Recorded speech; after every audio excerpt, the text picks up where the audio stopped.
La phase de négation, donc une tentative de désengagement émotionnel des runners. Bonjour, bonjour. Alors, dans ce podcast, nous allons donc aborder cette phase de négation qui intervient juste après la fuite initiale chez nos runners. À ce moment-là, on est face à un runner qui est encore submergé par l'intensité de la connexion. Mais à ce moment, il va tenter de minimiser ou de rejeter l'importance de la relation avec son chaser. Cette étape, elle est marquée par des efforts conscients et inconscients pour se convaincre que cette connexion, finalement, elle n'était pas si spéciale, elle n'était absolument pas si unique que ça. Alors, qu'est-ce qui se passe à ce moment-là? On va avoir un besoin de nier pour pouvoir mieux se protéger. Pourquoi le runner nie? La connexion avec le chaser a réveillé des blessures très profondes, comme on l'a vu. En niant la relation, le runner cherche à éviter la douleur qu'elle provoque. L'intensité du lien est perçue comme une menace pour son indépendance physique et émotionnelle. Une menace également à son ego. La négation devient alors une stratégie pour reprendre le contrôle. Mais quels sont ses ressentis profonds alors à ce moment-là? Son ressenti au runner, ça va être un soulagement temporaire. Il rejette le lien, il se dit de toute façon, cette personne, c'était pas ce qui me convenait. Au final, c'est mieux comme ça, puis de toute façon, ça aurait été trop compliqué. Ok, je me sens mieux comme ça, j'ai pris la bonne décision. Donc on est face à un soulagement. Mais ça ne sera pas tout. On va avoir également une lutte intérieure constante qui va commencer à se mettre en place. Pourquoi? Parce que la connexion, elle va persister malgré les efforts de déni. Le runner va être face à des pensées fréquentes. Il va se dire à ce moment-là, bon, de toute façon, c'était une relation comme les autres au final. De toute façon, c'est mieux comme ça, on n'était pas fait pour être ensemble. Et puis cette personne, de toutes les manières, bon, ça, c'était pas trop mon style. Ça, physiquement, j'étais pas trop habituée, c'est pas trop ma came. Et puis de toutes les manières, on habite trop loin, et puis de toutes les manières, on n'a pas la même religion, et puis la différence d'âge, et puis blabla, blabla, blabla. Mais en même temps, voilà, le runner va se convaincre en se disant, de toutes les manières, j'ai pas besoin d'autre pour continuer ma vie, je peux avancer, je vais y arriver. Ça, ce sont les pensées fréquentes à partir de ce moment de négation. Donc, c'est quoi le mécanisme derrière cette négation? On va avoir un runner qui va utiliser divers mécanismes pour justifier cette fuite et nier la profondeur de la relation. Déjà, il va partir dans la rationalisation. Donc, il va essayer d'expliquer la relation de manière logique. Donc là, à ce moment-là, il va être dans une phase où il va décider de minimiser ses émotions.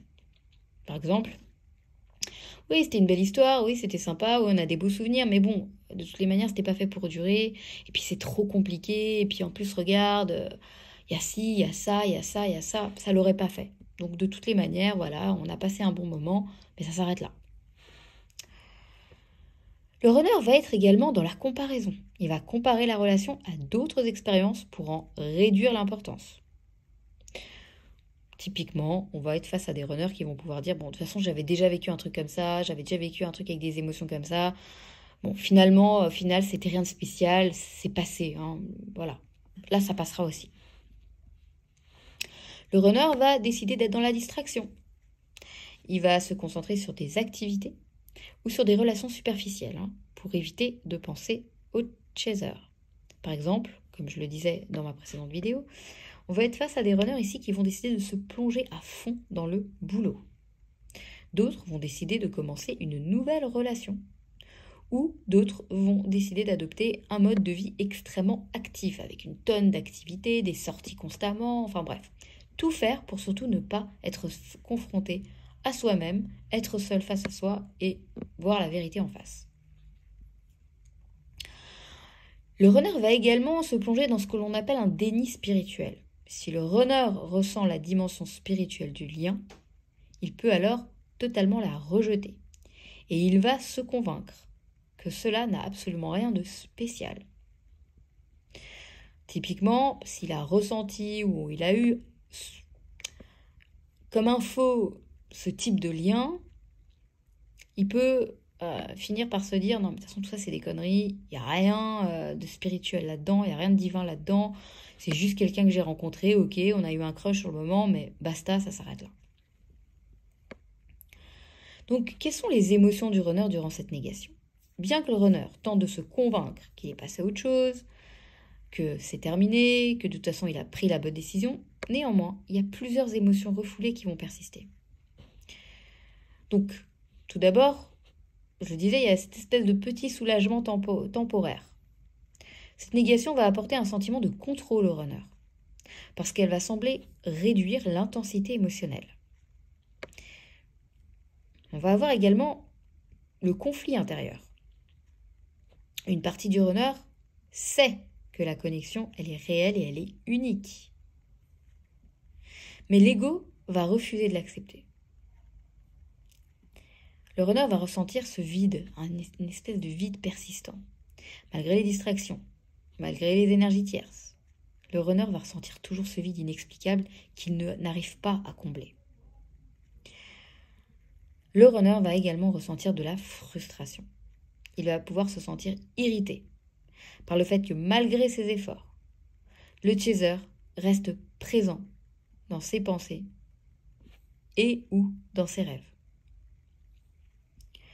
Typiquement, on va avoir des runners qui peuvent sortir avec d'autres personnes, mais qui pourtant vont continuer à penser énormément à leur chaser lorsqu'ils sont seuls.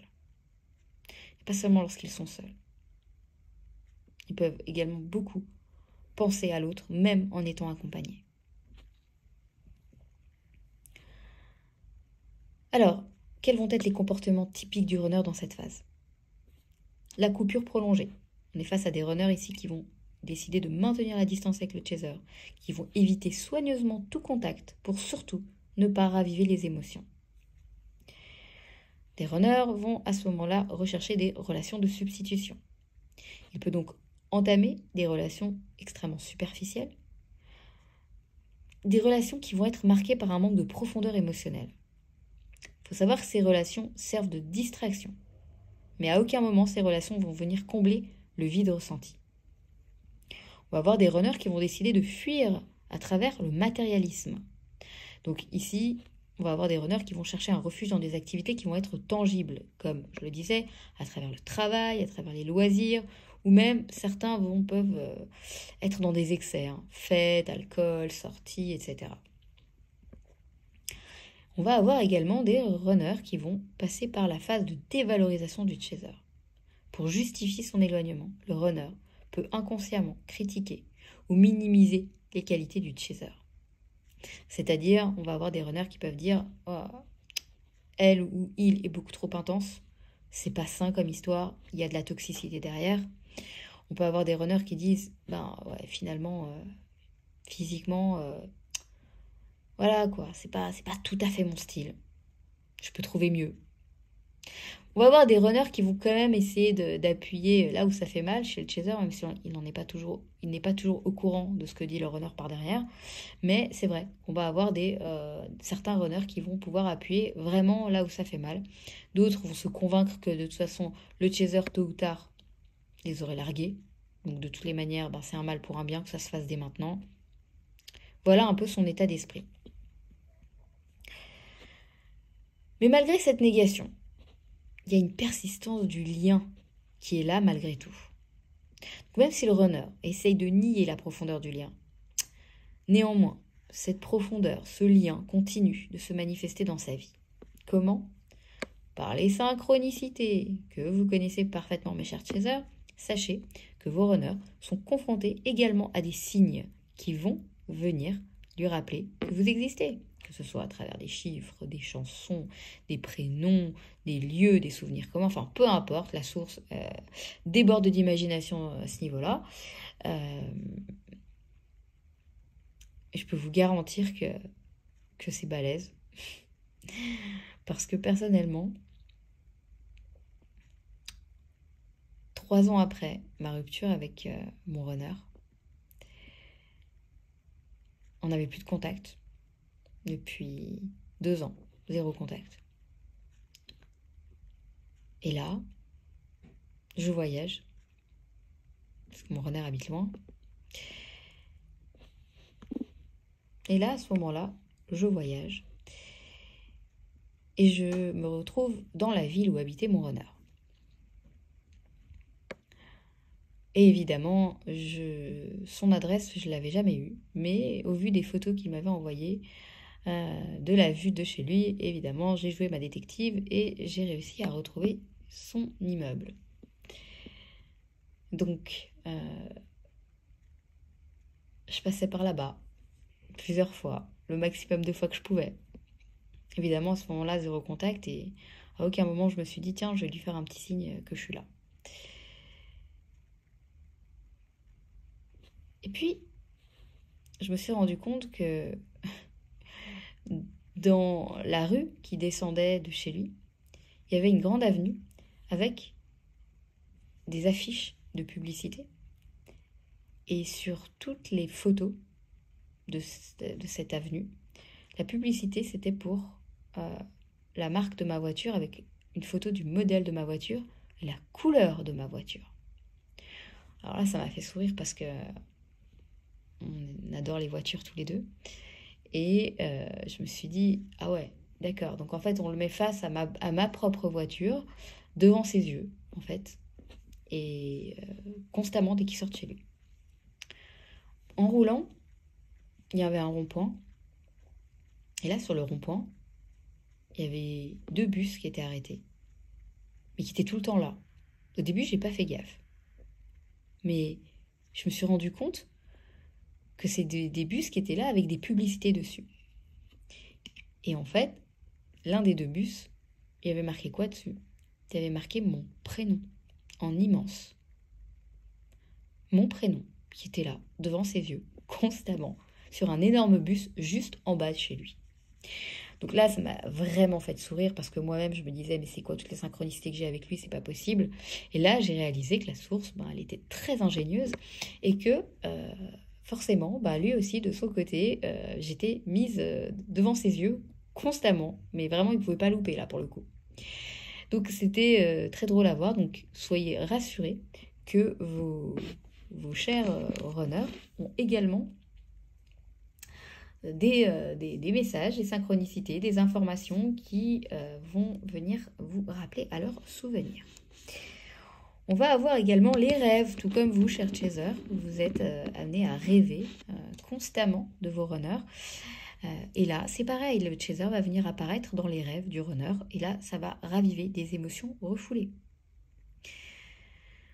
On va également avoir des souvenirs involontaires chez le runner, des moments partagés avec le chaser qui vont remonter à la surface sans prévenir. Tout d'un coup, bim, un ressenti, une émotion, une pensée qui débarque de nulle part.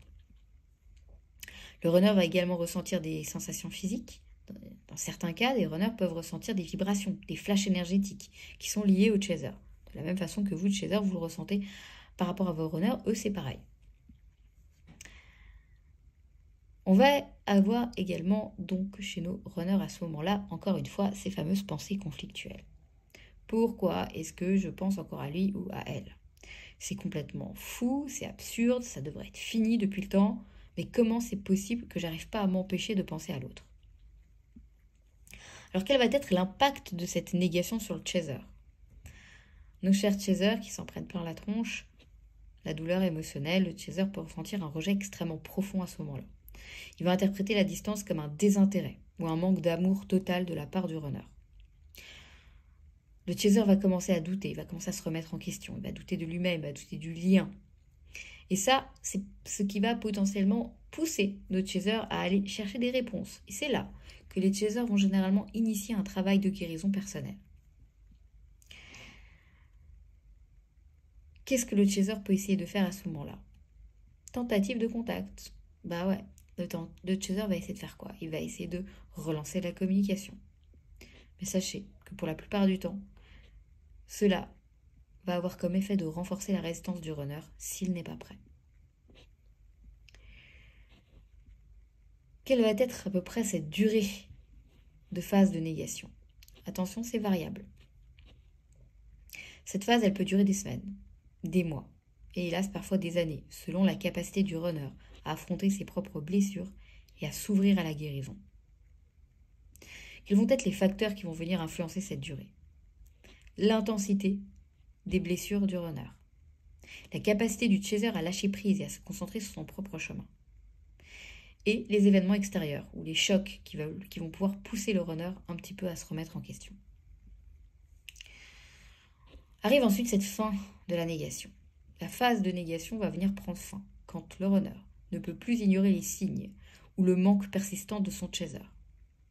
Quand le runner va faire face à un événement déclencheur, une solitude, un échec d'une autre relation, une crise existentielle, peu importe, cela va le pousser à réfléchir sur la nature du lien. Lorsque le runner va commencer à accepter qu'il est impératif de travailler sur lui-même pour pouvoir avancer. Donc, en conclusion, cette étape, encore une fois, absolument nécessaire mais absolument douloureuse. Cette phase de négation, c'est une tentative du runner pour se protéger de la douleur et de l'intensité de la relation. Bien que cette phase elle soit marquée par des comportements de fuite et de déni, sachez encore une fois qu'elle est absolument essentielle pour permettre au runner de se confronter à ses vraies blessures et de commencer son cheminement vers l'acceptation du lien avec son autre. Et voilà, je vous retrouve ensuite, prochaine vidéo, les déclencheurs émotionnels. Donc le réveil du lien malgré la distance. Voilà, je vous embrasse, vous savez où me joindre si besoin. Prenez soin de vous et à très vite.